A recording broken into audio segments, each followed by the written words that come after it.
Sanibonani. Kunenkulumo engingayizwa lapha ubaba bekhuluma ngendaba yamadlozi nenyanga nezangoma. Bengingena okokuqala khona wesibili omunye wesibili bese ngingamuzwa ekhuluma la. So kunenkulumo engithi ngicela ukuyiveza bese mhlawumbe ngizoyithola impendulo kubantu mase bekhomenta la ngoba nginokuzibuza ngale nkulumo ayikhulumile. Mina ngizalwe isangoma ebesizalwe esinye isangoma ngenhlanhla ngizalwe bese khona babili umayi noma wakhe bezangoma bobabili ezelaphayo ezinamathwasa, kodwa uma ngesonto bethatha thina asifake emotweni asisesontweni uma kuyisonto. Ngomgqibelo abuye ethi uzosebenza abantu ngesonto ahambe ayesontweni nathi siye esontweni. Ngakhula nje ngijwayele kanje athi siye esontweni emaRomeni uma kuyisonto, saze sakhula sabadala.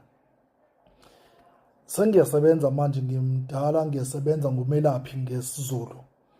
Ngangena emsebenzini wesintu nami kanzima ngagcina ngingenile ngumelaphi, kodwa bengithi uma ngifikile ekhaya kuyisonto lephasika umama ethekiwe esontweni, ngithatha imoto ngibalayishe ngibayise esontweni nami ngiyesontweni.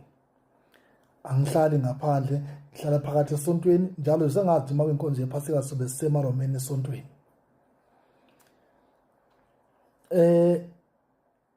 Into esengiyibuka-ke manje ukuthi why kunabantu othi makade yena ekulesigaba sethu sokuba umelaphi noma enze izinto zesintu, uma esejikile yena wathathwa insindiso abese bayisitha ngokuthi sekufanele ukuthi mayishumayela ahlasele thina ukuthi thina noma ahlasele izangoma nabantu abenza abasebenza into zamasiko ukuthi baphambene emhlawumbe benze into eziphambene ngoba uNkulunkulu akahlangana lezo zinto.